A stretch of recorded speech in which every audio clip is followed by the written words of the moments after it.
咋回事？这把弓是梦里山神赐予我的烈弓。我回来了。娘，这腿摔成这样，治病得花多少钱？不如就在这算了。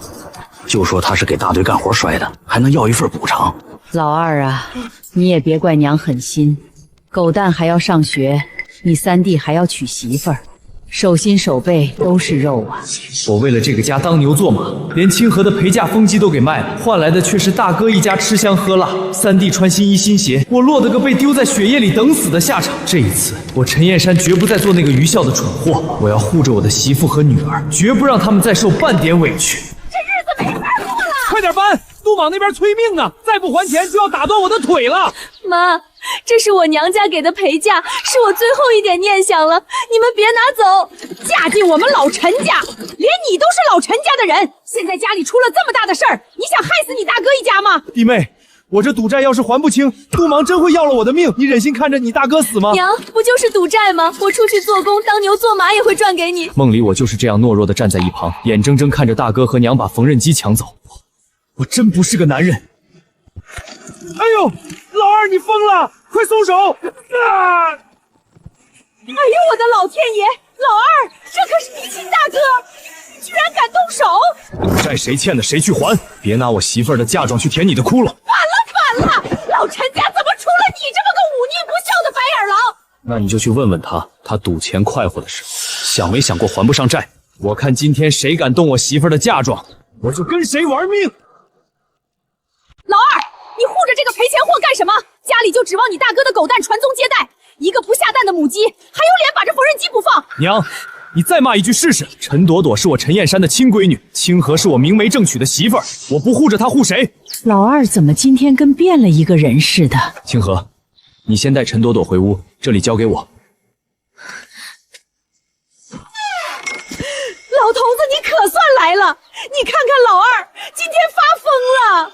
老二，你长本事了，敢跟你娘顶嘴，还打你亲哥！就是这个满嘴大道理的爹，口口声声为了老陈家，却眼睁睁看着我被丢在雪地里冻死。这一次，我绝对不会重蹈覆辙。哑巴了，还不赶紧给你大哥赔不是？然后马上去大队报功。你要是不去挣工分，咱家喝西北风啊！二哥，你就认命吧，咱家这情况，你不去大队，谁来养活一大家子？认命！从今天起，我不认这个命。我的话说在这儿，以后我挣的工分我自己记，我也不会再天天去大队里当牛做马。我要进山打猎。混账东西！山里有狼有熊，你要是死在里边，谁去大队挣工分？大哥整天偷懒耍滑，顿顿吃最好的肉，三弟天天在村里晃浪，偏偏拿我当牲口使唤。我看你是翅膀硬了，我今天非打死你这个不孝子！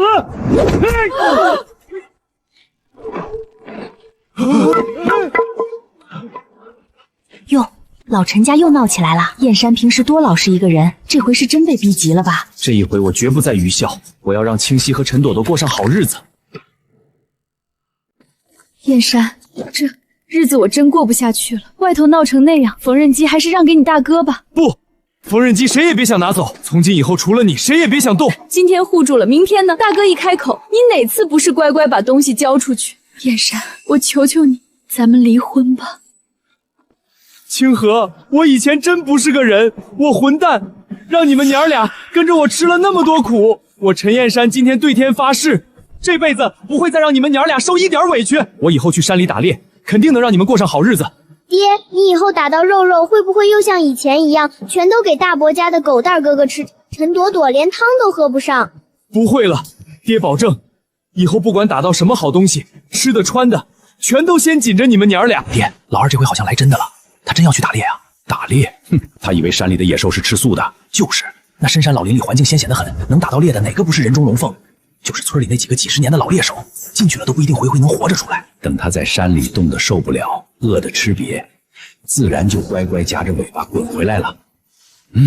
燕山，你以前也发过誓，也做过保证，可只要你爹娘一哭二闹，你还是会心软。我不敢再信了，也不想再拿陈朵朵去赌了。我不逼你现在信我，你看我行动。爹，老二要是真死在山上了，以后家里那么多活谁干？咱们一家子喝西北风啊！慌什么？他有个屁的打猎技术，连个兔子毛都没摸过，让他去。燕山，你这是要去哪儿啊？背着这些玩意儿干啥？松远，我进山打猎。打猎？你疯了吧？我听郭老柴他们说，最近山上可不太平，深山里有野猪和狼出没呢，连那些几十年的老猎手都不敢一个人单走，你连个兔子都没抓过，去送死啊！别怕，我不往深处去，就去进山转转，找几只兔子山鸡先开个招，顺便熟悉熟悉路。燕山平时对他家里人那是百依百顺的，今天突然要进山，肯定是刘大妈或者他大哥嘴馋想吃肉了，逼着他上山卖命的。哎，燕山也太可怜了。不行，你一个人去我不放心，我跟你一块去。真遇上事了，好歹有个人照应，我跑得快，实在不行我背着你跑。行，好兄弟，走。燕山，要不咱还是回去吧，我总觉得这林子里阴森森的。别出声，从这边绕过去。那是一窝野猪刚翻过的泥窝，惹不起。松远，你看这地上的黑豆子，这是新鲜的兔粪，说明这附近是兔子的必经之路。下套的时候要注意，得顺着风向，还要避开老猎手留下的反套，不然猎物没打着，先把自己搭进去了。燕山，你怎么突然懂这么多？就好像个老把式一样，梦里学的，你信吗？切，不想说就算了。哎，燕山，兔子，好大一只兔子！哎呀，怪我，跑了！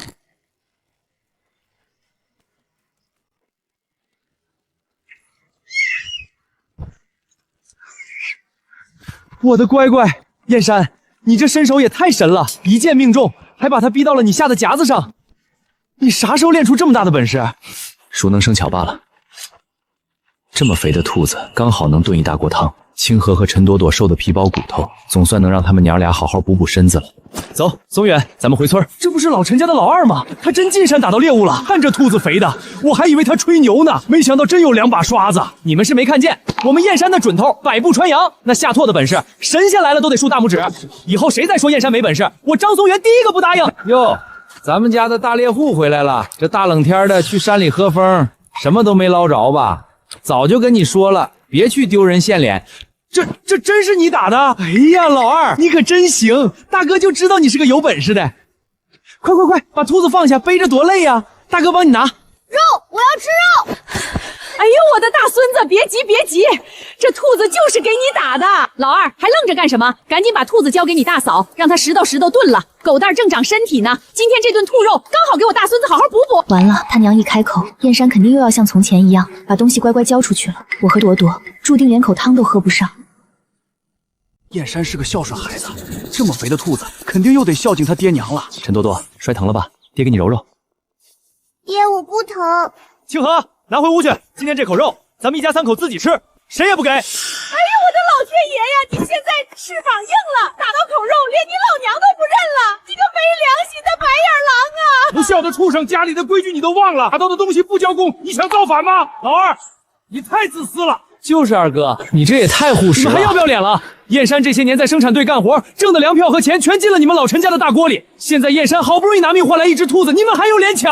说的对啊，陈老头，你们这心偏的也太没边了。燕山是你们的儿子，怎么能拿他当长工使唤？老二以前从来不敢跟我顶嘴，现在突然跟变了个人似的，肯定是被这赔钱货给迷了心窍。我算是看明白了，老二，你就是听了这赔钱货的枕边风，受了他的挑唆，才敢跟家里对着干。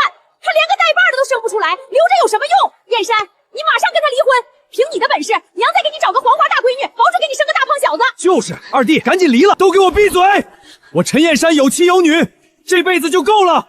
谁要是再敢说离婚的事儿，说我媳妇儿一句不是，别怪我陈燕山六亲不认。我算是看明白了，老二，你就是听了这赔钱货的枕边风，你生不出儿子，我看你怎么去见老陈家的列祖列宗。刘大妈，你这话也太毒了吧？哪有当亲娘的这么咒自己儿子的？就是生男生女还不是一样？燕山这么护着媳妇儿，是个爷们儿。去，看什么热闹？这是我们老陈家的家务事儿，轮不到你们外人插嘴。都给我散了！我要吃肉，我要吃兔肉。一家人不说两家话，有什么误会说开就好了。爹也不是非要抢你的东西，只是你看看，狗蛋正长身体，饿得皮包骨头。你三弟最近又要相亲，也得补补身子，撑撑门面。就是，咱们家现在这条件你又不是不知道，好钢得用在刀链上，总不能眼睁睁看着你侄子和亲弟弟受苦吧？沉默了就是要妥协，他骨子里还是那个百依百顺的陈燕山。我就说嘛，这老二就是个软骨头，怎么可能逃得出我的手掌心儿？二哥，这就对了嘛！这兔子这么肥，我看这样，2条后腿归狗蛋，前腿归我，剩下的骨头架子熬汤。二弟，还是你明事理，快给大哥，大哥这就去让你大嫂给炖了。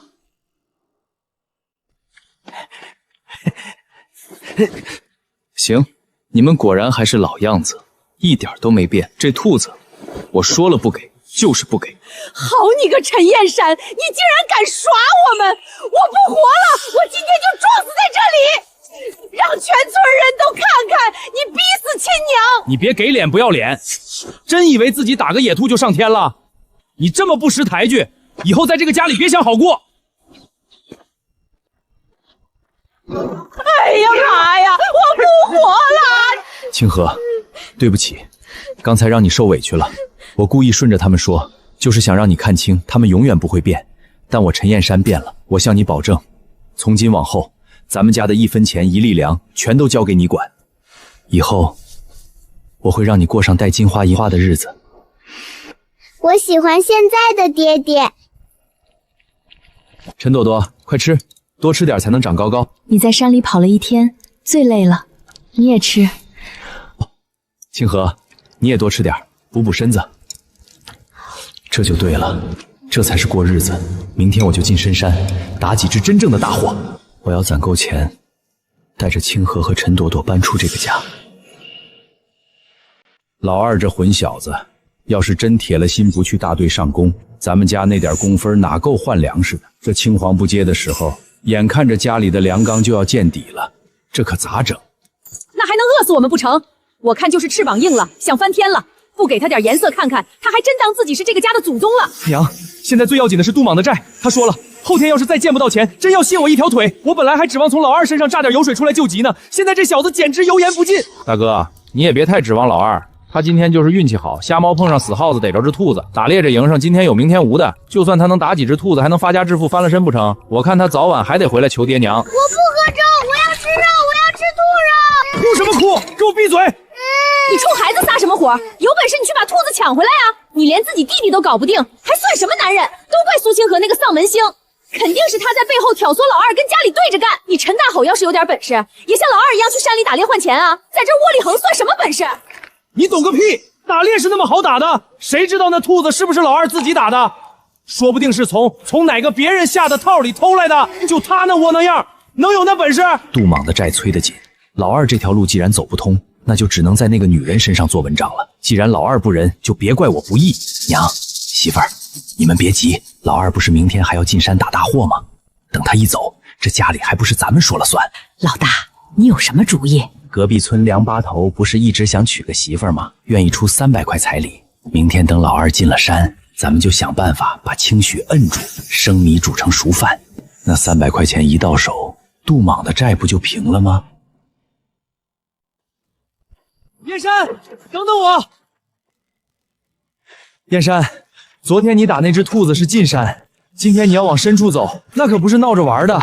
我实在不放心，特意把郭六叔请来了，有他这老把式指点，咱们安全有保障，费心了。哼，就凭你这几件破烂玩意儿，也敢往深山老林里钻？年轻人不知天高地厚，里头的畜生可不认人。真要是在里头丢了小命，别怪我老柴没提醒你。六叔，您消消气儿。燕山虽然是新手，但昨天那剑法也是一绝。打猎可不是靠嘴硬，光射得准有屁用。走吧。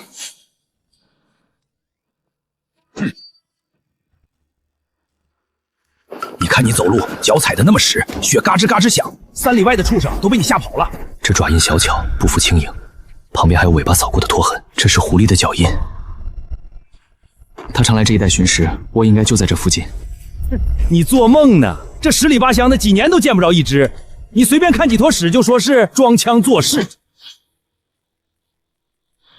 藏到后面去，从现在开始别出声，别乱动。这大冷天的，冻得老子骨头都酥了。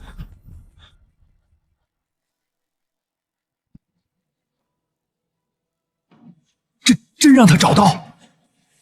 先别打草惊蛇，等吃诱饵，放松警惕再动手。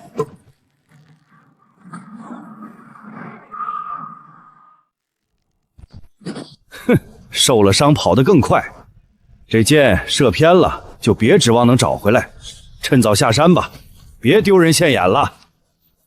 血是热的，脚印前深后浅，体力流失快，肯定会往被封的石缝或旧洞里钻。他跑不远，松远，带上家伙跟我追。就在里头。这小子真被山神爷附体了。燕山啊，今天也有老叔一份功劳吧？六叔，你要不要脸？这一路你出过一分力吗？想分一杯羹，门儿都没有。弟妹，不好了，老二在山里掉进野猪坑，腿被咬断了，正流着血呢，快跟我去救他！大哥，这人是谁？燕山到底在哪儿？老二早死在里头了，我已经把你许给梁大哥了。你胡说！你们这是买卖人口！别碰我，我跟你们拼了！哟，这小娘们性子还挺烈，老子喜欢。你个不守道的赔钱货！老二刚死你就想造反？放开我，赶紧走，还能给老陈家换点钱还债！放开我，燕山，你快回来！都给我住手！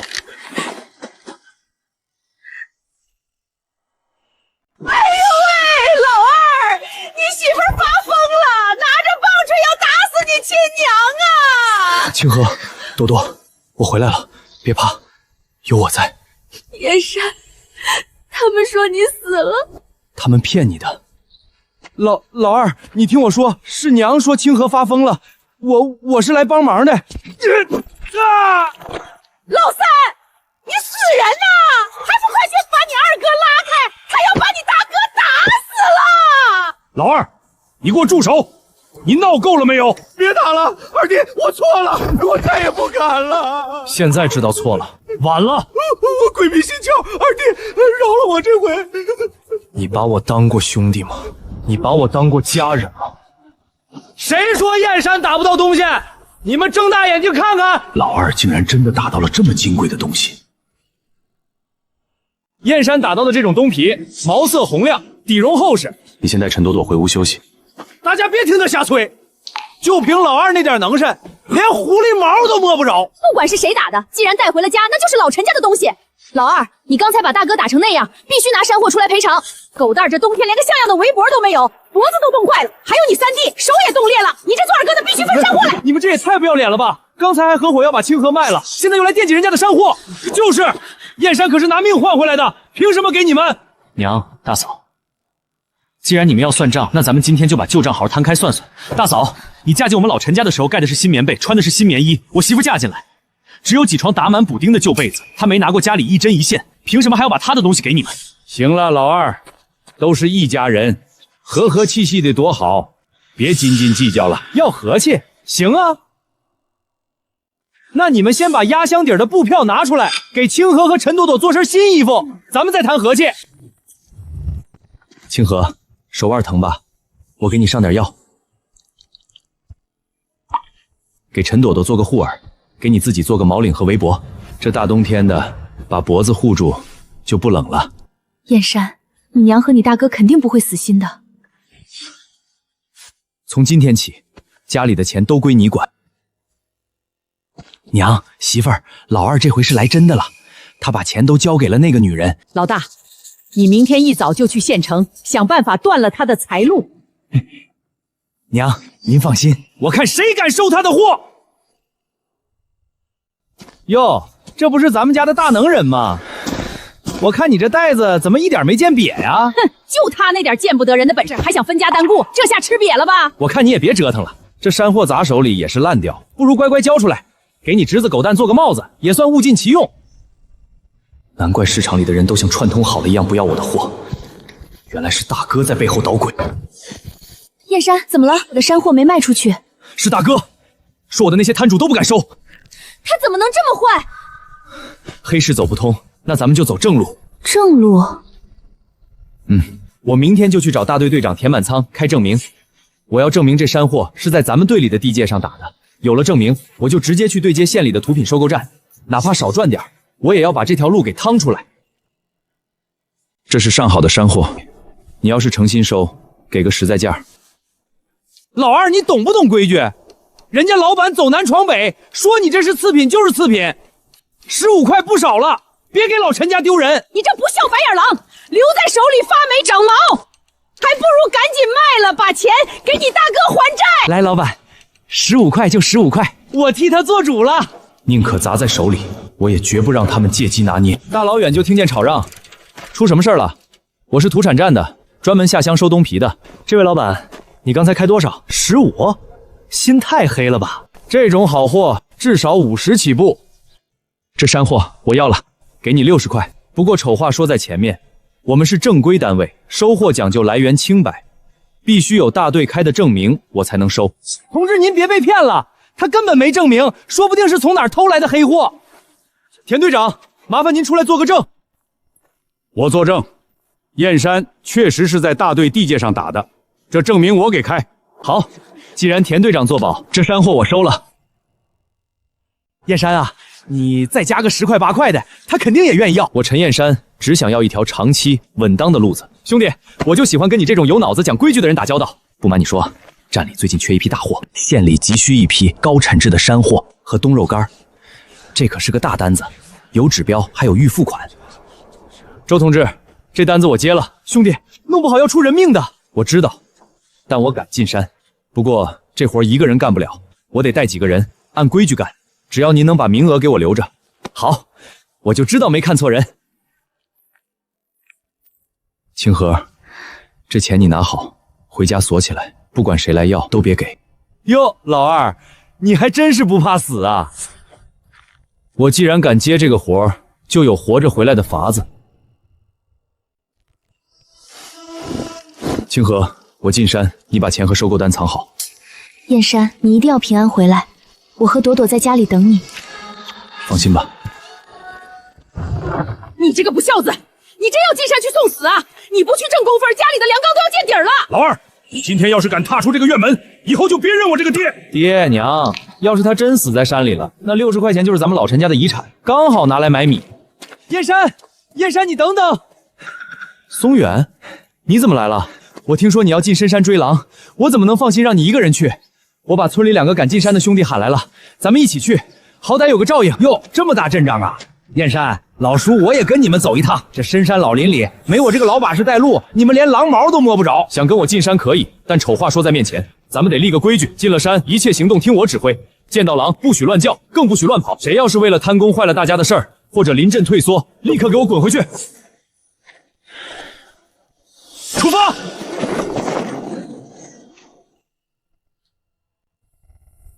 现在的年轻人啊，胆子是大，可胆子大不等于有命花。山里吃人的有时候不是狼，是蠢。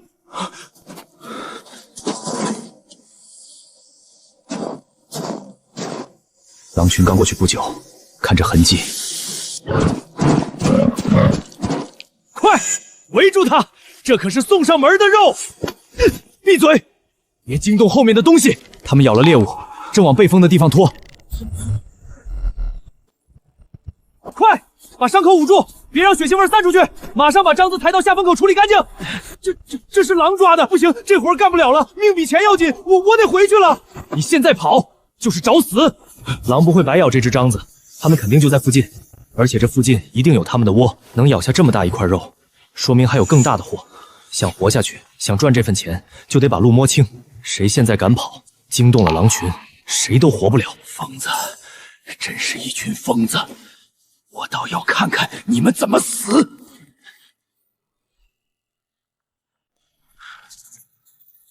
就是这儿了。松远，你带他们俩把带来的火把都点上，但先别举高，把绳子准备好。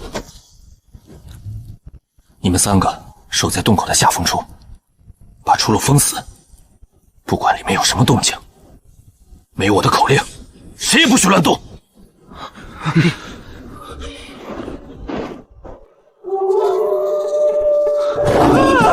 狼是狼！你们3个立刻上坡，往村子的方向跑，我来断后。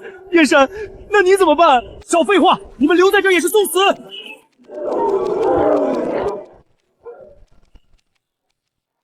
天都黑透了，老二还没个影儿。我就说吧，狼哪是那么好惹的？追狼追到这大半夜，8成是回不来了。他自己找死，怪得了谁？哼！陈燕山那个疯子，他自己想死就算了，非拉着我家松原垫背。翠花，你可别在我们家院子里瞎嚎。老二去山里那是他自己非要去冲大头，我们可没逼他。就是腿长在张松元自己身上，他非要跟着去送死。你找老二媳妇闹去。苏青青，装什么死？你男人害了我男人，你今天必须给我个说法。你可千万不能出事啊！你说了要护着我们娘俩的。弟妹，现在只有我能去救他了。你先把那台缝纫机拿出来当了，付点钱。大哥，你别骗我了。燕山走之前交代过，谁来要钱要东西都不给。你个不知好歹的婆娘，老二的命重要还是个破机器重要？老大，跟他废什么话？把门踹开！你们干什么？燕山回来了，不会放过你们的。回来？他还能活着回来？我陈大果的名字倒着写。谁敢碰我媳妇儿和闺女一下试试？我的老天爷！燕山这小子不要命了！你们是不知道刚才有多险，燕山连眼都没眨，拉满弓，嗖的就是一箭，硬生生把那狼给逼退了。然后燕山拿着火把和石头把他往另一边引，我们三个趁着空当拼了老命往山下冲。燕山不仅全身而退，硬是把他给打死了，带了回来。燕山，你吓死我了！我以为你真的……别怕，清河，我这不是回来了吗？爹爹最厉害。哼，不就是瞎猫碰上死耗子，走狗屎运罢了。就是为了点钱，连命都不要了，赚了钱也不知道孝敬父母，真当自己是陈家的功臣了。这么多货一卖，肯定是一大笔钱。老二这是真攒够钱，要带着这赔钱货跑了。松原，帮把手，把货都搬进屋里。这老二怎么命这么硬？这么多肉得卖多少钱啊？要是能把这些钱弄到手，我欠杜莽的赌债不就全平了吗？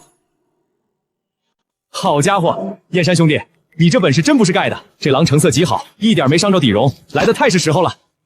我按最高价给你收了。这堆冻肉我也全包了，你点点。另外，县里急需冻肉和皮子，这是特批给你的50块预付款。往后只要你按月供货，咱们一手交货一手结现钱，绝不拖欠。周同志，您看，打猎这活我也在行，你也会打猎？行啊，那我问你，你能拉得开50斤的硬弓吗？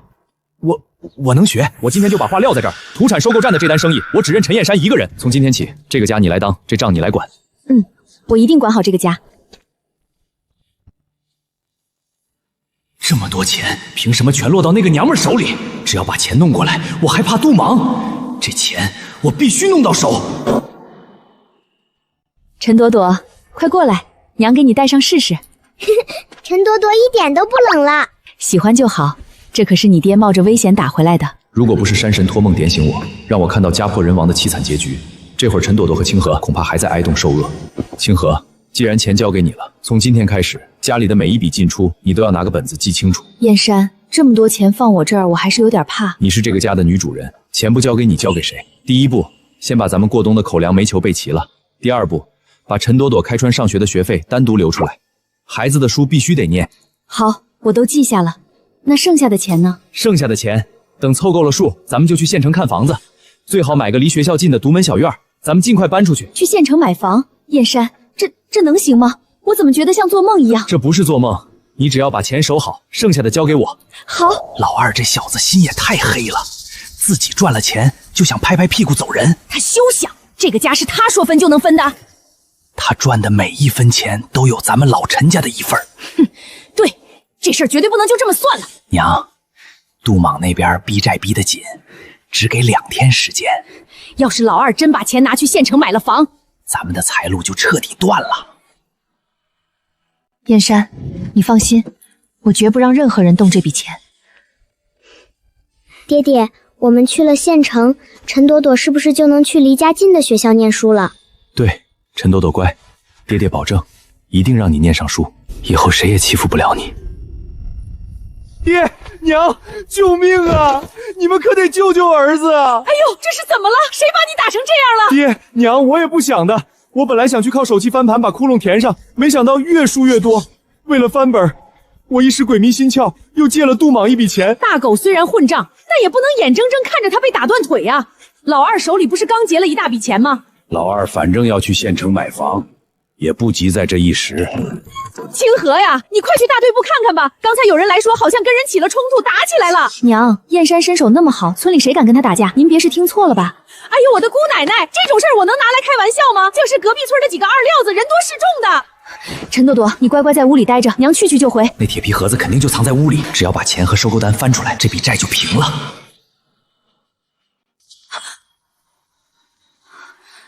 不好，家门没锁。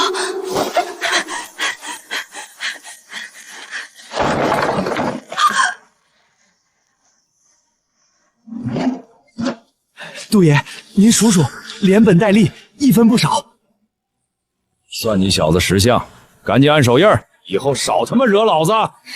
那是燕山拿命换回来的钱，你们不能拿走！还给我！滚一边去！燕山，我的钱！你个败家娘们儿啊！钱重要还是人命重要？你这是在耽误救命！娘，你怎么了？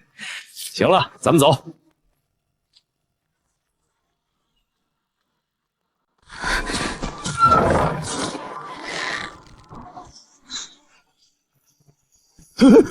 你他妈找死！滚犊子！哎呀妈呀！上啊！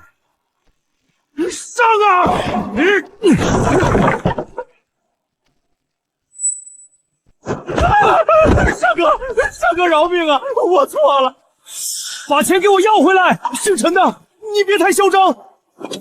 我再说最后一遍，把钱掏出来，不然今天你们谁也别想竖着出这个院子。陈兄弟，有话好说，有话好说。陈大狗，你他妈少拿别人的钱来糊弄老子，这笔账咱们没完，2天后我再来。你要是再不把钱准备好，老子就真打断你的狗腿！爹娘，杜芒2天后肯定还会带人来的。兄弟一场，你忍心看他去死吗？你手里不是有钱吗？先拿出来救急。你今天必须把钱掏出来！你自己当着爹娘的面说清楚，到底欠了多少钱？是怎么欠的？我又去了镇上的赌场，本来想翻本的，结果全输光了。后来又借了杜莽的高利贷，利滚利，现在欠了多少？已经滚到8万了。今天谁要是再敢偏袒他1寸，我就先给他点颜色看看。你们不是一直说大哥是老陈家的香火，是命根子吗？现在命根子要没命了，你们做爹娘的就把压箱底的养老钱掏出来救他的命吧。你说的什么混账话？我哪有钱？我把话撂在这儿，你们要是1分钱都不愿意出，那就等着杜芒上门。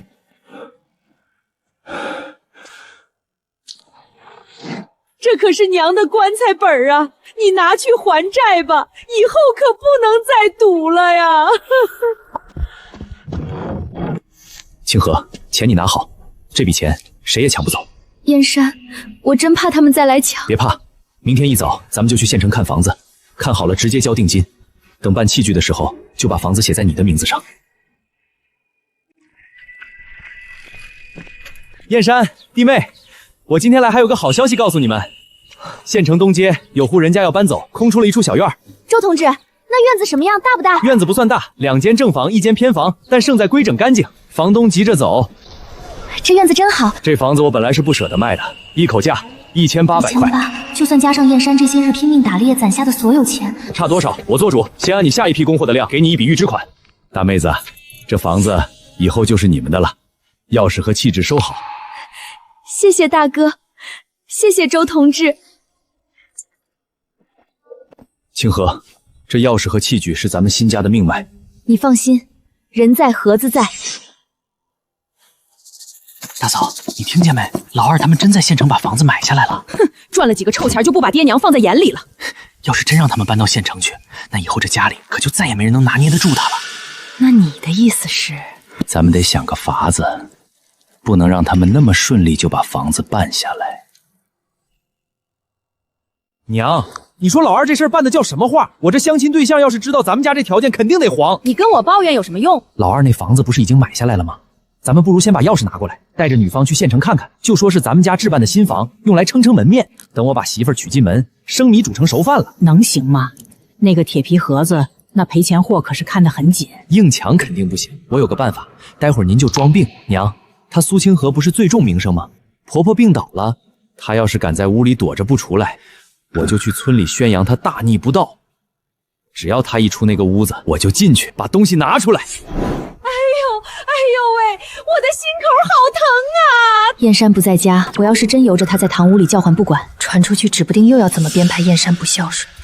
娘这招装病还真好使，钥匙和器具我陈清明拿走了。娘，你骗我，你根本没病。我就是试试你这个当儿媳妇的，心里还有没有我这个婆婆？完了，钥匙和器具没了。燕山，他们把钥匙和气证偷走了。清河，抱好朵朵，跟我走。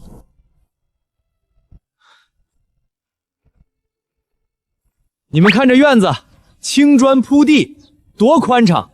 这可是我们老陈家专门为了我结婚置办的新房。只要咱们把婚事定下来，结了婚，你们就直接搬进来享福。这院子可真气派，在县城能有这么套独门小院，那可是打着灯笼都找不着的好人家呀！谁让你们进的？给我滚出来！二哥，你怎么来了？这不都是一家人吗？我借住2天，相个亲。哎呦，是燕山兄弟啊！庆民说这房子是你们老陈家一起置办的，今天带女方来看看。这院子是我陈燕山拿命进山打猎换来的，这钥匙和器具是从我媳妇儿手里偷走的。今天谁要是敢再把这门山昌上一刻，就是明摆着抢劫。你刚才不是说这是你家置办的新房吗？搞了半天，你是拿人家二哥的房子来充门面骗婚。叔，你听我解释，把钥匙和器具给我掏出来，滚出我的院子！以后别再拿我的家当给你们陈家遮羞。呸！什么东西，人品这么差，还想娶我闺女？做梦！都怪你这个扫把星，害了我的姻缘。伸手偷东西的那一刻，就把自己这辈子的脸都偷没了。哎呦，我的老天爷呀！老二这个没良心的白眼狼啊，为了一个破院子，硬生生的拆了亲弟弟的姻缘啊！他不让我们活了！燕山，你这事儿办得太过了。既然房子买都买了，都是老陈家的人，你赶紧把那房子的器具拿去大队，改成老陈家的名字。这陈家老两口也太偏心了吧！燕山自己拿命拼出来的钱买的房子，他们怎么好意思张口就抢？房子是我拿命换的钱买的，谁要是再敢伸一次手，我就直接去派出所。老二，就算你把钥匙拿回去了，又能怎么样？你没钱买家具，你们照样住不进去。这就不劳你操心了。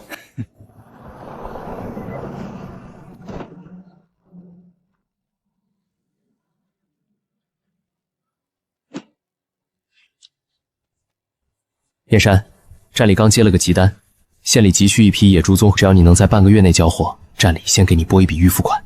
另外，燕山啊，我听说你刚买了房，站里可以按成本价帮你调一套2手的实木家具，省得你搬家的时候再被人卡脖子看脸色。这单子我接了，你放心，半个月内保准交货。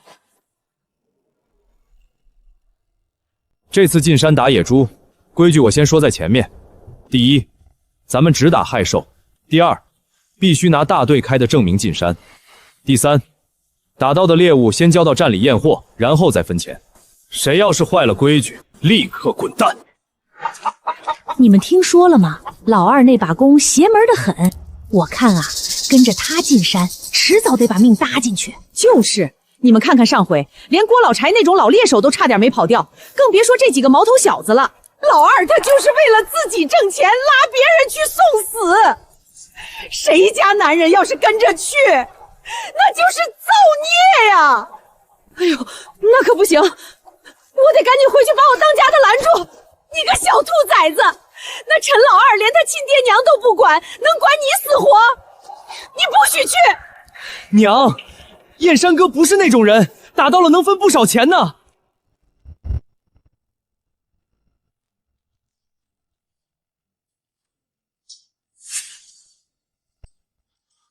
脚印很新，就在附近，大家散开，隐蔽。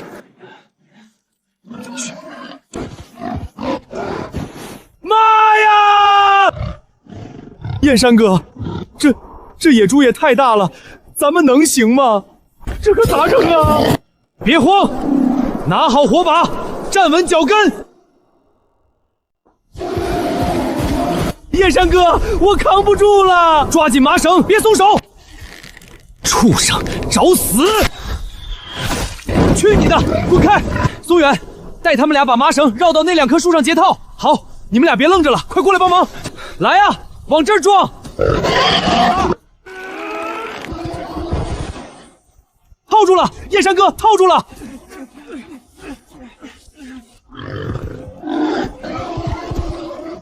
今天就是你的死期！我的妈呀！刚才真是去鬼门关走了一遭。刚才要不是我在那边大声喊叫，吸引了野猪的注意力，你们几个可就危险了。这头野猪怎么也得有我老柴的一份功劳吧？你那叫吸引注意力，你那是吓得尿裤子乱叫。现在想分肉，门儿都没有。清河，给，这是打野猪的钱，把这些钱收好。燕山，咱们终于要有自己的家了。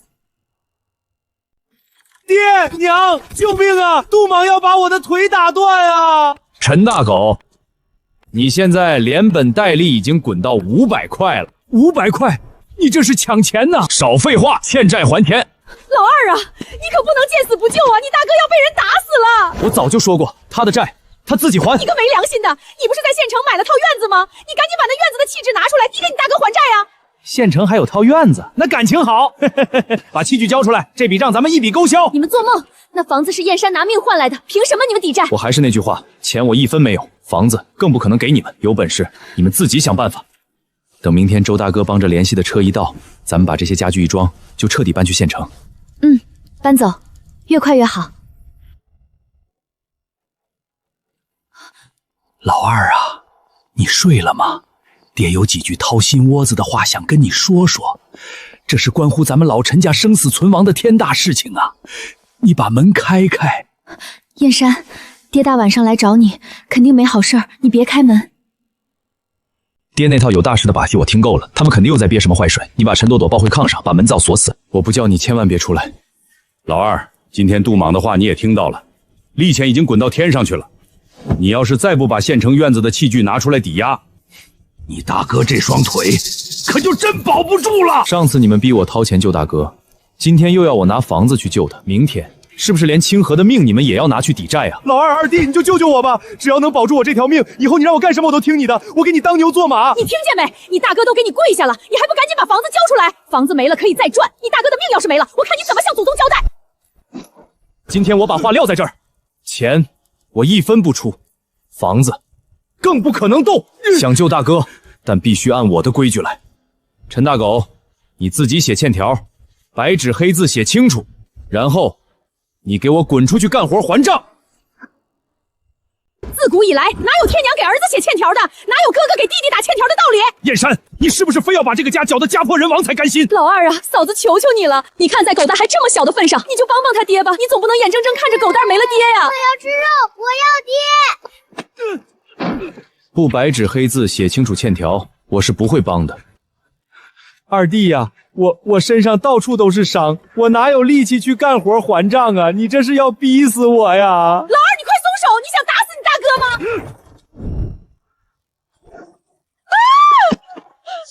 今天谁要是再替他挡一次，我就亲自去把杜莽请到这屋里来，让他当着你们的面这笔债讨回来。我最后再说一遍，欠条签了，我可以教你进山跟队干活，靠自己的双手挣钱还账；不签，那就各凭本事。到时候杜莽带人上门，我陈燕山绝不再拦。哎呦喂，大家伙都来评评理呀！我这是造了什么孽，生了这么没良心的白眼狼啊！老二自己有钱，在县城买大院子享清福，却眼睁睁看着他大哥要被人打断腿不管呢！可怜我们家狗蛋啊，这么小就要没爹了。二弟呀，你心也太狠了。就是二哥现在仗着会打猎，赚了几个臭钱儿，连爹娘和亲兄弟都不认了，真是越有钱越不是东西。你要评理可以，当着大家伙的面，你自己大声说，这债是不是你自己去镇上赌博欠下的？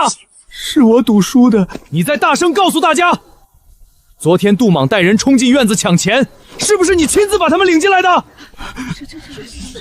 是不是你亲手要把我拿命换来的钱塞给债主去填你的窟窿？是我干的。就是，这哪是兄弟不救啊？这明明是老陈家又想拿老二的命填老大的无底洞啊！就算是他赌输，你买那么大的院子，拿出来抵押救救你哥，怎么了？你还嫌不够丢人吗？有什么话跟爹回屋里。关起门来，有什么见不得人的事非要关起门来说？我今天偏要当着全村老少爷们的面，把这笔糊涂账算个清清楚楚。清河，去把咱们的账本还有那个被撬坏的铁皮盒拿出来。大家伙听好了，我陈燕山不是不养老，我只是不再愿意当个被他们随意掏空的傻子。这半年多来，我打猎赚的每一分钱，哪一笔不是我拿命换来的？可是他们呢？大哥欠了赌债，带人来抢。三弟要相亲，就去撬我的盒子，偷我的钥匙和契机。再往前算，这些年我在大队挣的工分、交的粮票、打回来的猎物，哪一次不是被你们抢去给大哥吃肉，给三弟买新鞋？而我的媳妇儿和闺女呢？大冬天连件没有补丁的棉袄都没有，他们根本不是缺钱，是贪得无厌。你别念了，你给我闭嘴！今天当着大家伙的面，我陈燕山正式宣布，从今天起，我和苏清河正式分灶分家。你个忤逆不孝的畜生，你这是要造反啊！你们要是真把我当儿子，就别再把我当牲口一样使唤。没钱，没钱就拿东西抵债，把这破院子也给我封了！你们这群土匪呀，这是要我们的命啊！我不活了！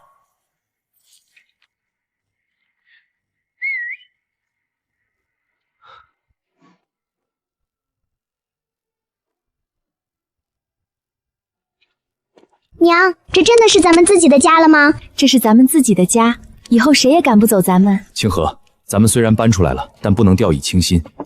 从明天开始，咱们得去市场上多买些耐放的干粮，再多存些熏好的肉干。燕山，咱们现在不缺吃的，干嘛要存那么多？手里有粮，心里才不慌。我必须保证，无论以后遇上什么大风大浪，你们娘俩都绝对不能饿着肚子。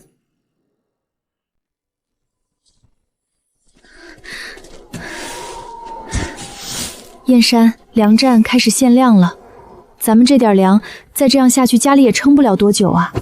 别慌，有我在，饿不着你们娘俩。你先带陈朵朵回家，我去趟肉联厂打听打听行情。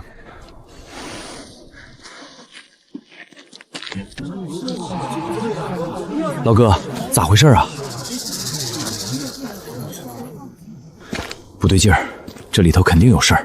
老二弟呀，你行行好，给点粮吧！爹娘住在那个破屋里，冻得直发抖，连口热汤都喝不上啊！你忍心看着他们饿死吗？你少拿爹娘来当挡箭牌！你手上的烟灰和油烟味怎么来的？昨晚你在哪儿干活挣的口粮？说！我昨晚去帮人搬东西了。你是不是又去赌了？是又怎么样？我自己的钱，我想怎么花就怎么花。我赌怎么了？要不是你见死不救，死活不肯拿县城院子出来抵押，我们全家能落到今天这个地步吗？都是你害的！你要活就去干活，你要赌就别来找我。燕山，现在肉可是紧俏货，急催着加量供货。你放心，价钱方面，站里可以再给你往上抬一抬。我得把家安顿好，我才能安心进山供货。好，款子我下午就给你拨过来。不过你得当心，最近山里不太平。你放心，我懂规矩。跟我进山，丑话必须说在前头。第一，绝不许进林场的红线区。第二，打到的猎物先分一部分出来当家里的口粮，剩下再拿去站里换钱。哼，说的比唱的还好听。山里那几条瘦路，没有我这老法师带路，你们进去了就得饿死在里头。燕山，你想拉队伍可以，但这领头的位置得让我来做。你想吃肉，就得按我的规矩走，不想守规矩就趁早滚远点，别来坏我队伍的风气。好你个陈燕山，咱们走着瞧，我看你这黄毛小子能拉到几个人。你们可想清楚了，我郭老柴在山里摸爬滚打了半辈子，哪条路有肉，哪条路有坑，我闭着眼睛都能摸到。跟着我，保准你们顿顿吃肉。就是陈燕山那小子邪门的很，谁不知道他那把弓惹过脏东西？跟着他进山，当心肉没吃着，把命给搭进去。郭老柴，你少在这放屁！燕山哥带我们打到野猪的时候，你吓得尿裤子的躲在后头，这事全村谁不知道？跟我进山，我管你们3天干粮。打到猎物，先分出一份让你们拿回家给老人孩子熬口热汤续命，剩下的咱们再按出力多少公平分钱。谁要是敢抢自家兄弟的救命口粮，一旦发现，立刻踢出队伍，永远别想再跟着我陈燕山混饭吃。只要能分口粮，我这条命就交给你了。哼，行，陈燕山，你有种，咱们山里见。我倒要看看咱们谁能笑到最后。燕山哥，咱们是不是走得太深了？这万一碰上野猪群或者狼群可咋办啊？这大雪封山的，要是出点啥事儿，连个收尸的都没有。闭嘴！怕死现在就滚回去，跟着郭老柴去捡死耗子。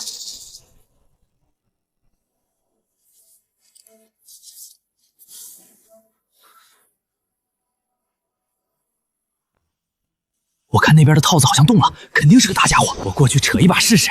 今天这头彩我拿定了。你别乱动，燕山哥说了，没发话不许出钩。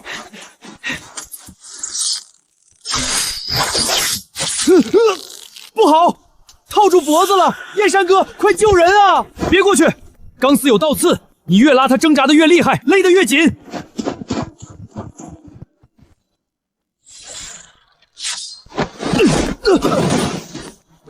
金山不是让你来逞英雄的，我说了多少遍，规矩就是命，听明白没有？听明白了，都给我记住了，这山里不认人，只认规矩。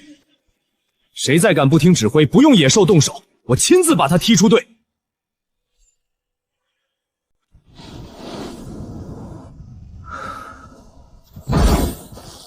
叶山哥，我打到肉了，我真打到肉了，我娘有救了！瞧你那点出息，跟着叶山哥，以后有的是肉吃。拿着，这是规矩，这部分肉你带回家，给家里的老人孩子做口粮，剩下的咱们捆好，连夜送去土产站换钱。哎，谢谢燕山哥，以后我这条命就卖给打猎队了。你让我往东，我绝不往西。把眼泪擦干，记住今天教训，守规矩比什么都强。燕山哥，我记住了，刀山火海我也跟着你。收拾东西，回村。好嘞。师傅，他们怎么打到这么多啊？咱们可是连个毛都没看见。没出息的东西，看什么看？哼，陈燕山，你别得意，今天这风向不对，兽都躲起来了。你们能打到几只死耗子，纯粹是瞎猫碰上死耗子，走狗屎运罢了。你个老东西，嘴还挺硬。狗屎运也好，真本事也罢，至少我兄弟们的锅里有肉，而你只能在这儿喝西北风。走。陈燕山那个小畜生能打到货，肯定是占了哪条好道。明天夜里，咱们也狠狠干一票。师傅，夜里进山太危险了吧？怕死就饿死！我就不信这山里还能是他陈燕山一个人说了算。明天晚上给我带上家伙，抢了他的道。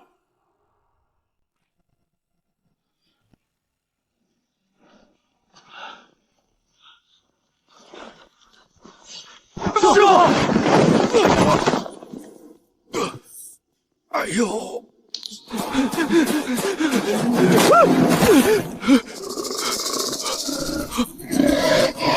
野猪，大野猪，救命啊！师傅，救命！师傅，救我！我下不来了！别嚎了，快把老子拉上去！我腿断了。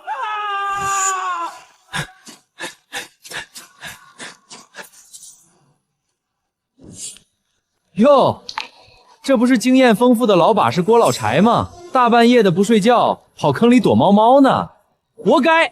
让你们半夜来偷咱们的道，遭报应了吧？先救人，使劲儿！哎呦，哎呀，疼死我了！郭老柴，你不是路熟货多的老把式吗？怎么大半夜的带徒弟来钻猎坑？还要不要继续教教我们怎么在夜里打猎？燕山，我老柴服了。今天要是没有你，我这把老骨头，还有我这2个徒弟，就算不喂野猪，也得冻死在这深坑里。早知道这样，何必当初呢？郭老柴，你给我听好了，你若真有本事，就白天堂堂正正的带队进山，凭真本事吃饭，夜里带着人来偷摸捡漏，那就是拿你们所有人的命在赌。燕山，你教训的对，是我老柴被嫉妒蒙了心，被饥荒逼疯了头。你的救命之恩，我郭老柴记下了。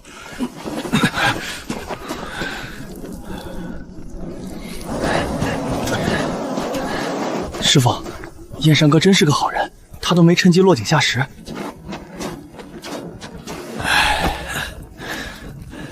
是啊，这后生比师傅强，比师傅有心胸啊。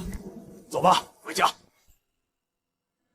燕山哥，我们实在是不想跟着郭老柴混了，那就是个坑人的主。燕山哥，我们就是饿怕了，跟错了师傅，你收留我们吧，我们什么苦都能吃。跟我的队伍可以，第一，一切行动听指挥；第二，打到的猎物必须统一分配。听明白了，我们对天发誓，绝对守规矩，绝不给你丢脸。燕山哥，这俩小子底子不坏，有咱们盯着，出不了岔子。再说了，咱们现在单子多，正缺人手呢。松原，你带一队白天进山打猎，我带另一队在家里专门负责处理肉干、熏兔和烟欢肉。好嘞，燕山哥，你放心，我保证带好队。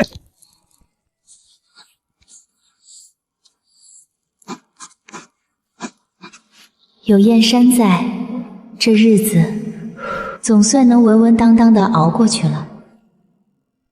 娘，你都一把老骨头了，吃少点饿不死。狗蛋可是咱们老陈家的独苗，这窝头得给狗蛋吃。你个丧良心的，连你婆婆的口粮都要抢！吵，就知道吵！要不是二哥那个白眼狼把咱们逼到这步地步，咱们能在这里挨饿受冻吗？他倒好，在县城大院里吃香的喝辣的。大家伙快看啊，这就是那个跟土产站合作赚大钱的陈老二家的媳妇儿。他们家肉都吃不完，还跑来跟咱们这些快饿死的老百姓抢粮吃。就是，你们家那么有钱，还来跟我们抢这点救命粮干什么？大姐，你别听他胡说，我也是凭自己的粮票和钱排队买的。凭票？谁知道你们那票是哪来的黑路子？大家把他赶出去，别让他买。哎呦，摔着了吧？有钱就赶紧回家吃你的肉去啊！在这装什么可怜？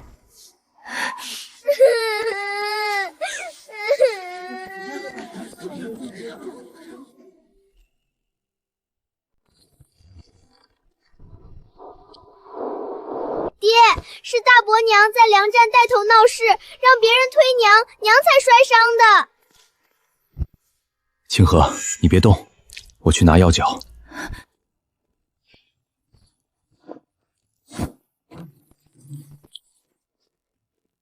张婶儿，这世道乱，我得经常进山。清河和陈朵朵在家里，我实在放心不下。这点东西您拿着，平日里帮我多照应着点儿。要是再有人敢上门来闹事儿，麻烦您帮忙喊一嗓子。燕山啊，你放心，咱们邻里邻居的，清河又是个老实本分的好媳妇儿，只要我老婆子这口气还在，谁也别想在这个院子里欺负他们娘俩。苏清河，你个躲在屋里不敢见人的狐狸精，给我滚出来！你这丧门星还敢来闹事儿！你们老陈家不要脸，我们这院里的人还要脸呢。就是，燕山凭本事打猎养家，你们眼红个什么劲儿？好你个陈老二，咱们走着瞧。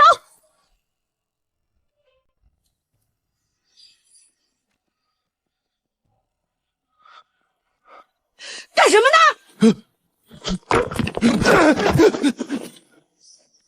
燕山哥，出事了！我家地窖里腌好的肉干凭空少了一半，我怀疑是家里哪个亲戚手脚不干净，现在家里吵得翻天，队里其他人也开始互相猜疑。去把所有队员都召集过来，都给我安静！我知道现在大家都难，肚子饿得慌。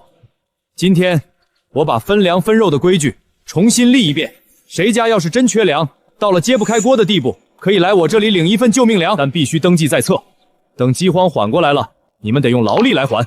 但是，谁要是敢在背地里偷队里的肉干，偷大伙拿命换来的粮票，不管是亲戚还是兄弟，只要让我查出来，立刻逐出队伍，并且打断他的手。燕山哥，我愿意按规矩来。谁要是敢偷大家的东西，我张松远第一个不放过他。山神托梦里最难的，从来都不是山里的猛兽，而是这人心底的贪念。这一关，我必须提前替大家伙闯过去。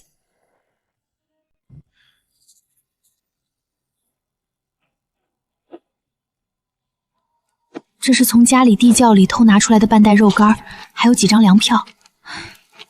张松远那个死脑筋，现在什么都听陈燕山的。这饥荒年头，有肉有粮就是大爷。唉，那能怎么办？现在队里人都听他的。翠花，你想不想以后顿顿吃肉？你什么意思？你干脆一不做二不休，把张松远挂在裤腰带上的地窖钥匙偷出来给我。咱们找几个兄弟，趁他们不注意，把陈燕山那边藏的肉干和钱袋一锅端了。怎么样，干不干？这可是要命的买卖。只要他们一死，那支打猎队群龙无首，粮票和打猎的路子不全是咱们的啦？耗子，出来吧。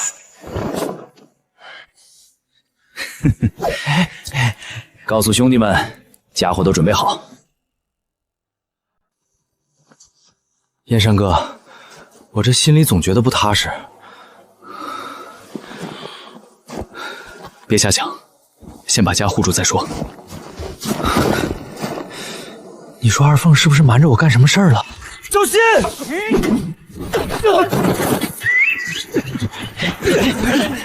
哥几个收了钱，今天就是来要你们命的！你们是哪儿来的王八羔子？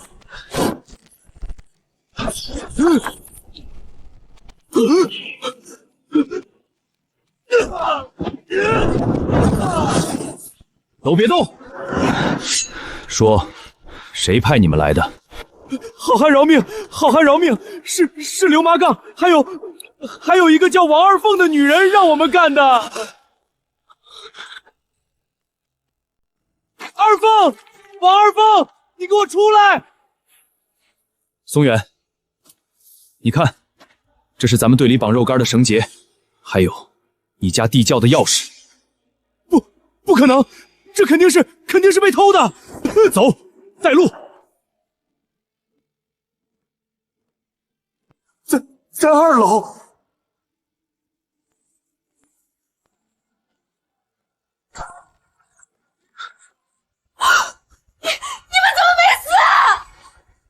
燕山爷爷，松远大哥，饶命啊！不关我的事儿，都是这个贱女人勾引我的。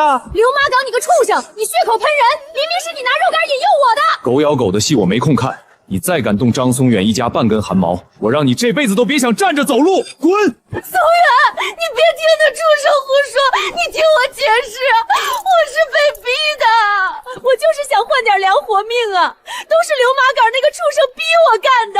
王二凤，这日子过不下去了，跟我回村儿，咱们办离婚。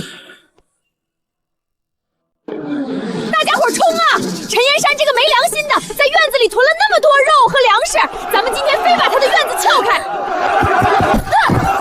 都给我退后！我早就说过，谁家要是真饿的揭不开锅了，可以来登记领救命粮。看这叫什么话？不救自家人就算了，还在这立规矩，看这就是要逼死咱们全村人啊！家里真揭不开锅的，现在就去排队登记，领一份救命粮，领完立刻走人，以后谁也不许再来闹事儿。谁要是觉得我陈燕山好欺负，还想接着闹，我手里的弓可不认人。第二条路，领了3天干粮的，跟我进山学打猎，打到了猎物，按队里的规矩分。但是谁要是敢在山里偷藏或者不听指挥，立刻给我滚蛋！给我多拿2份！你不要脸！刚才你们家那个泼妇带头闹事儿，现在你还有脸来插队抢粮？大家伙儿都看着呢，每家就这1份救命粮。想拿粮，自己去后面排队。谁要是再敢捣乱，1份也别想拿。老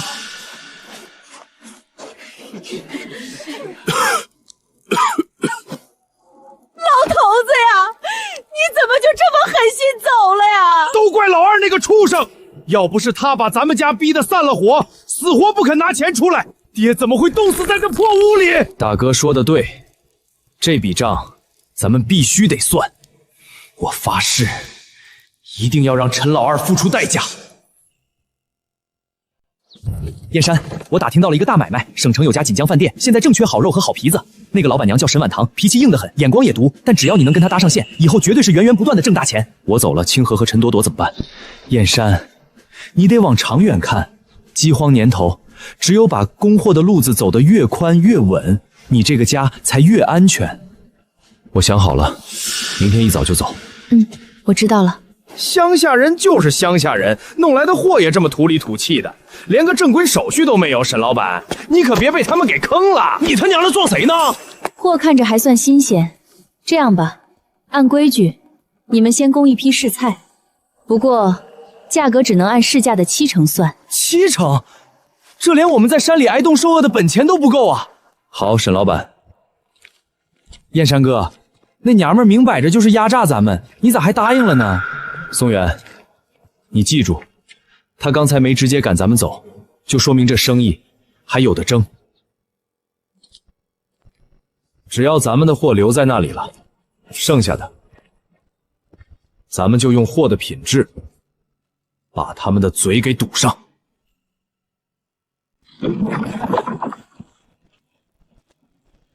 哪儿来的土包子，敢来省城抢饭碗？今天非把你们的货掀了不可！看好货！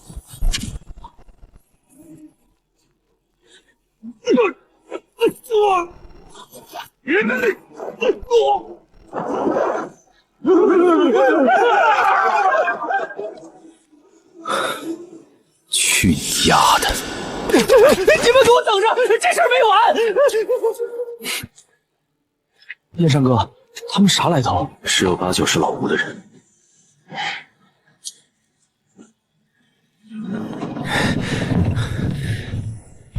我派那么多人，居然没拦住他。这肉不行啊，颜色发暗，闻着还有股土腥味儿，光凭嘴说没用，咱们用实力说话。哦，你想怎么比？从我们两边的货里各拿同样分量的肉，让副厨师长做2道一模一样的菜，端出去给客人吃，不告诉他们哪盘是谁的肉，让他们盲场打分。好，比就比。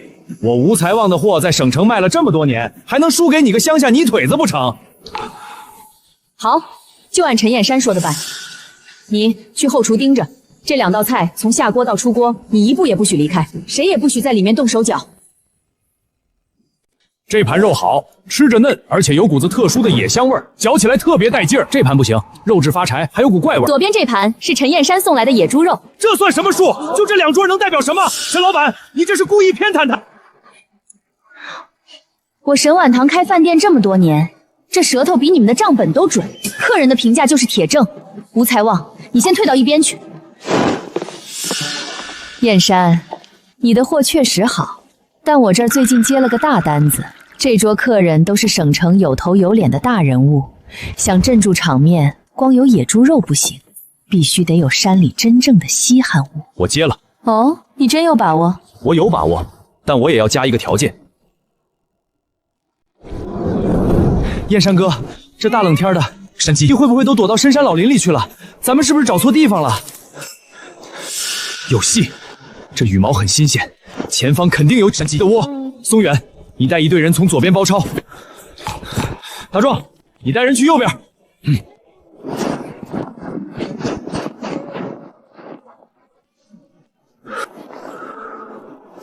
动作要轻，千万别惊动了他。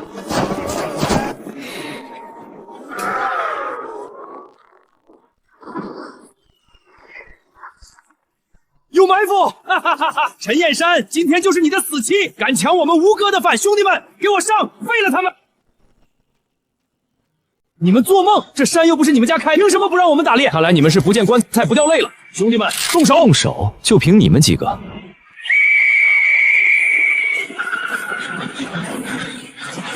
燕山哥，跟这帮损子废什么话？干他们！哥，好汉饶命，燕山爷饶命啊！别打脸，我们也是拿钱办事。吴哥让我们来搅黄你们的买卖，想活命？行，从现在起，你们就在前面给我趟雷开路。大家伙都精神点儿，2人一组，地毯式往前搜。燕山哥，快看，在那儿！都别动！完了，沈老板千叮咛万嘱咐要活的，燕山哥这一剑下去，不得把鸟给喝死啊！沈老板，这都快中午了，陈燕山连个鬼影子都没有，您还真指望那个乡下泥腿子能给您弄来活的山鸡？沈老板，您是不了解我们那里的山况。沈老板，幸不辱命。活的，真的是活的，而且品相这么好，连一根羽毛都没伤着。陈燕山，你真是太让我惊吓了！这怎么可能？你绝对是作弊！你从哪儿买来的假货？老板，你自己没本事，就不要觉得别人也跟你一样。他这肯定是碰巧。沈老板，您听我说，没什么好说的。吴才们的买卖到此为止，从今天起，锦江饭店所有的山货由陈燕山独家供着。听清楚了吗？去告诉陈老板，今晚这顿算我给他押金庆功，让他一个人过来就行。燕山哥，这省城的女人可不简单，尤其是这沈老板，手段厉害着呢。他单独叫你去，你可得留个心眼儿，别惹出什么事儿来，让嫂子在家里伤心。放心，我心里有数。燕山，跟聪明人合作就是省心。来，这杯酒我敬你，祝咱们以后财源广进。沈老板客气了，拿钱办事，理所应当。燕山，你这么有本事，成家了吗？媳妇儿长得漂亮吗？有妻有女。像你这种有胆色、有本事的男人，还有来干一番大事业。你要是愿意留在省城，我保证。我陈燕山靠的是手里的货和真本事吃饭，不是靠女人。合作我守规矩。行，陈燕山，你够硬气。我沈碗堂就喜欢跟守规矩的男人做生意。我要见你们老板娘，我有人命关天的大事要跟她说。沈老板，我是陈燕山的亲大哥，我叫陈大狗。沈老板啊，你可千万别被我二弟给骗了，他根本就没什么打猎的真本事，他那都是靠山神托梦那些邪门妖道唬人的。哦，是吗？对呀，他在我们村里横行霸道，抢别人的猎道，还害死过人。他弄来的那野味都不干净。既然你是他亲大哥，既然他这么不是东西，你不在村里管好你们陈家的破事儿，大老远跑来省城坏你亲弟弟的生意，你安的什么心？沈老板，你是不是被他给迷住了？谁不知道他一个乡下泥腿子能拿到独家供货，是因为跟你有别的意思啊？满嘴喷粪的东西！来人，把这个满嘴放屁的疯狗给我拖出去！别脏了我的地！滚出去！哎呀！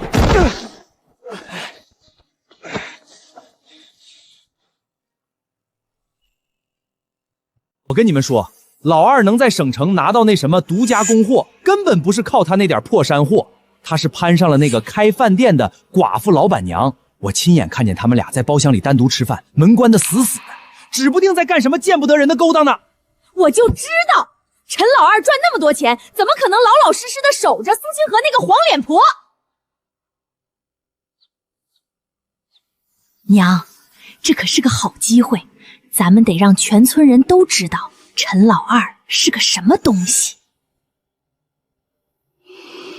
哎呦喂，我那个造孽的二儿子啊，有钱了就忘了本，在省城被个有钱的野女人勾了魂，连老婆都不要了，可怜了清河和我们老陈家的脸面啊！就是啊，他靠着那个女老板吃软饭，吃香的喝辣的，把苏清河一个人扔在家里当活寡妇。我看呐，陈老二早晚得把那对孤儿寡母扫地出门。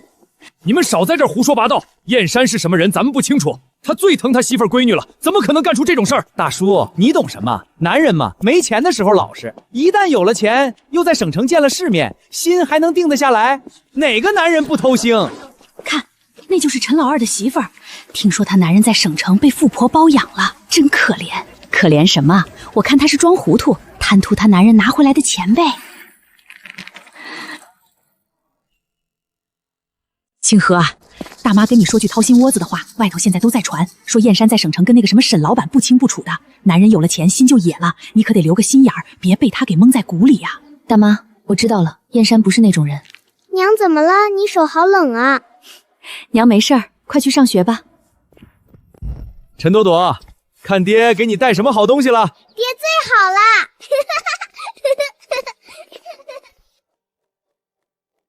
清河，怎么了？是不是今天太累了？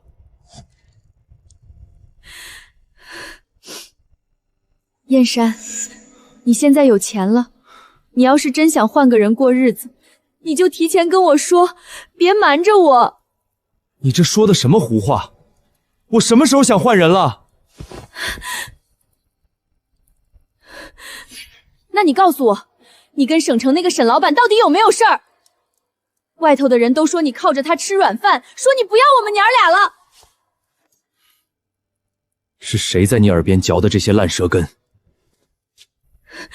你别管是谁说的，你就告诉我到底有没有。清河，你听好了，沈婉堂是省城开饭店的老板娘，她看中我的货，是因为我送去的野猪肉比别人的好。我陈燕山能有今天，靠的是这双手，靠的是咱们打猎队拿命拼出来的真本事。我从来不靠谁的脸色吃饭，更不可能拿你们娘俩去换什么供货路子。上次他在包厢里确实试探过我，但我当场就扣住了他的手，把规矩和底线跟他说得清清楚楚。燕山，我不是不信你，我是怕你现在越走越远，见的人越来越多，我一个乡下女人会跟不上你。跟不上，咱们就一起走。下次进省城，我带你一起去。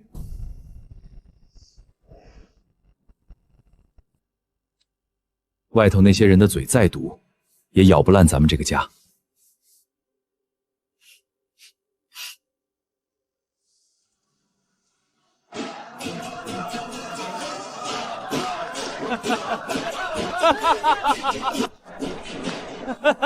沈婉腾、陈燕山，你们不是狂吗？我看你们这次拿什么跟我斗！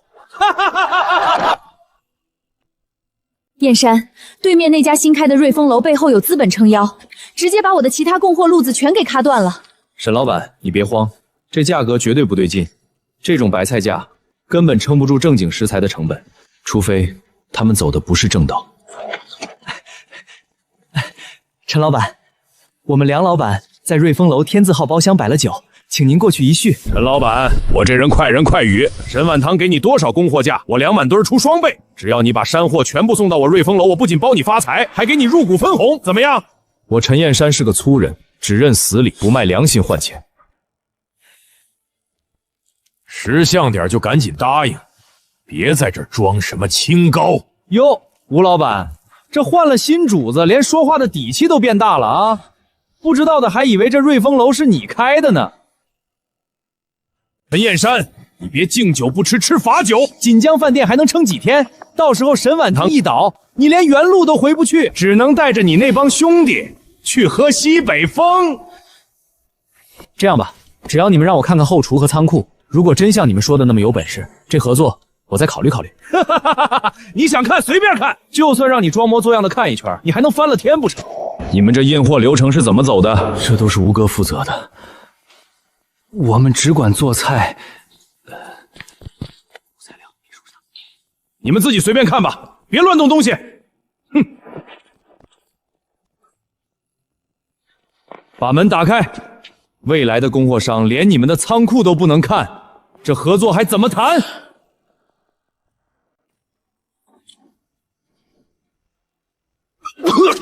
这什么味儿啊！燕山哥，他们这哪是开饭店，这明明是谋财害命！别吵！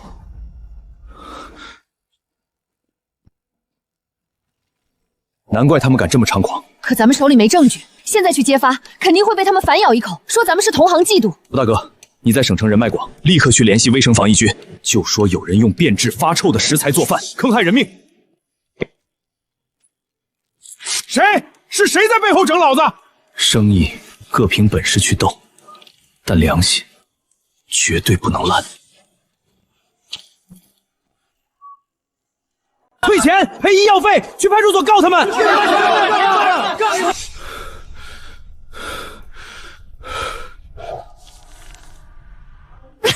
这关真是悬啊！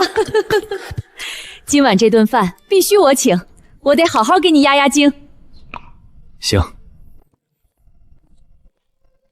要不是你已经成家了，我真想不惜一切代价把你留在我身边，留在省城。沈老板，我再重申一遍，咱们之间合作就是合作。我陈燕山在外面拿命拼，护的是我老婆孩子的周全，不是为了讨哪个老板娘的欢心。行，陈燕山，既然你守得住这底线，那我沈晚堂就更愿意跟你做长久、干干净净的生意。干！燕山，咱们去楼上办公室单独聊聊，我有个大计划。都别忙活了，过来坐下。沈老板，既然是庆功谈生意，那就该大家一起谈，没道理是兄弟们拿一个人单叫去享福。行，陈老板讲义气。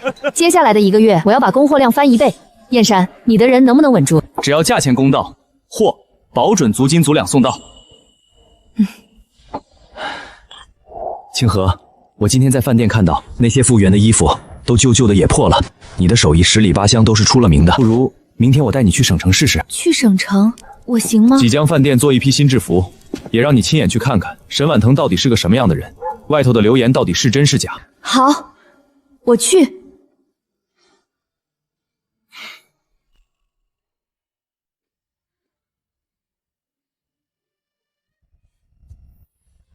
这针脚也太密了吧，这么缝太浪费线了。还有这腰身的版型不够利落，干活的时候容易碍事。针脚密，衣服才结实耐穿。至于版型，我可以在腰身这里加个暗扣，干活的时候系上，既利落又好看。行，就按你说的改。饭店里100多套服务员和后厨的制服、围裙全交给你做。不过我有个条件，月底前必须交货。沈老板放心，保准按时交货。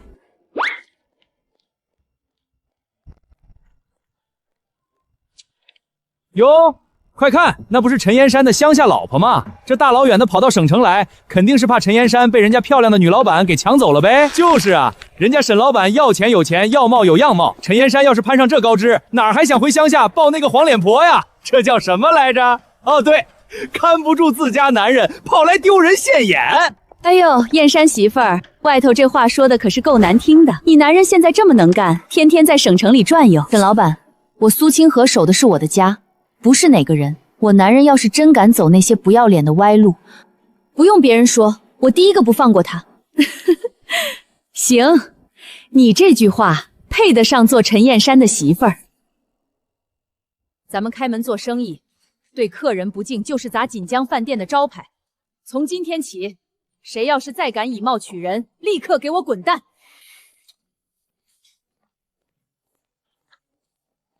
一个乡下送货的泥腿子，也敢插手管我们饭店的规矩？你给我等着！去，坐那儿去，别在这儿挡着过道。大爷，您坐这儿。来吃饭的都是我们锦江饭店的客人，不分穿的好不好？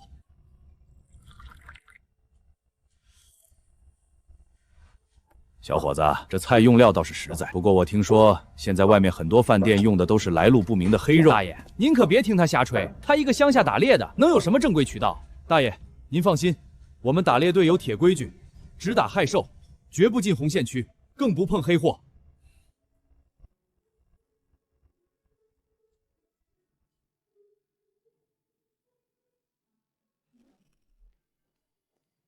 沈老板，刚才那个穿旧棉袄的大爷看着不像普通人。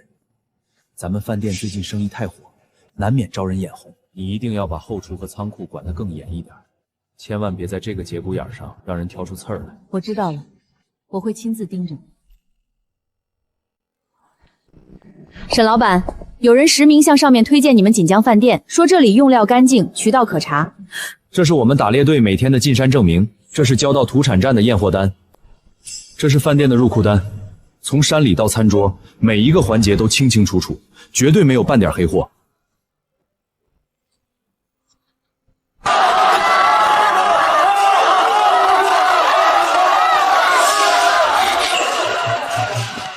吴哥，沈婉堂那娘们现在风光的很，咱们必须得想个办法，合伙给她下点绊子，把她的招牌给砸了。我早就盯着你，吃里扒外的东西，马上给我滚！以后省城哪家饭店敢用你，就是跟我沈婉堂作对。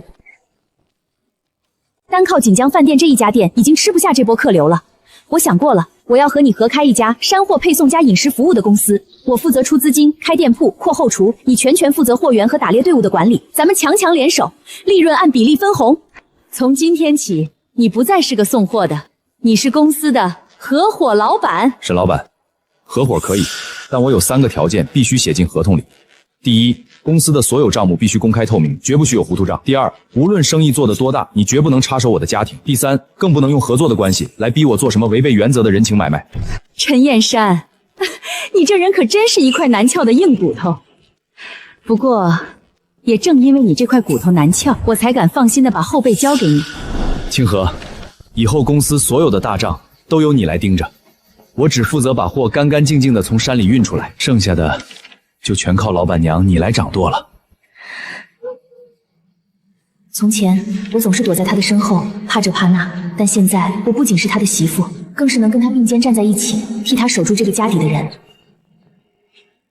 大家伙让让嘿，这是咱们打猎队自己买的车，以后送货再也不用手动了。有什么好显摆的？不就是靠着女人吃软饭换来的破车吗？你少在这吃不到葡萄说葡萄酸，天天在家里蹲着等饿死，算什么男人？大哥，陈老二能去省城攀上那个大饭店的老板娘，咱们凭什么不能去？你去找找门路，说不定也能混个管事的当当。到时候咱们就不用在这破屋里挨冻挨饿了。这事儿干了，陈老二能攀上高枝，我凭什么不行？他能当管事，我就能当老板。对，老二能混出头，我陈大侯也能，我就不信，凭我这张嘴，在省城还讨不到一口饭吃。去，哪来的叫花子？别在咱们店门口碍眼，影响了客人吃饭，你赔得起吗？沈老板在吗？我认识你们沈老板。沈老板，我错了，我以前不是人，我猪狗不如，我现在真走投无路了，求求您给口饭吃吧。我这里不养闲人，我干活，我什么苦活累活都能干，我不要工钱，只求您能管我一顿饱饭。带他去后厨盛一碗热粥。咱们锦江饭店不欺负饿极了的人。沈老板，这人以前可来咱们这儿闹过事儿，您这吃完让他留下来打杂。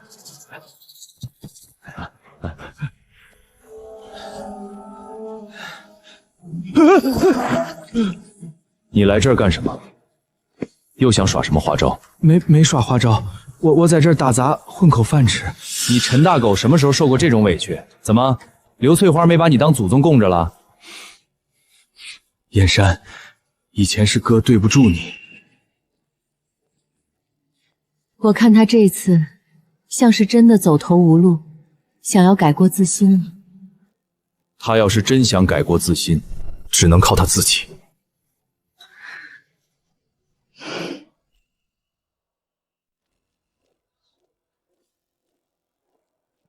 老二弟，我以前不是人，我猪狗不如，我欠你们一家太多了，我不求你原谅我，我只求你给我指条活路。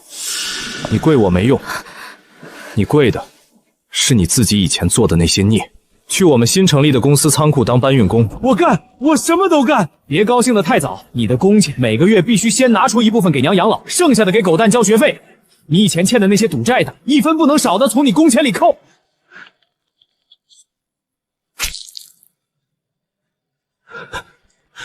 二弟，谢谢你。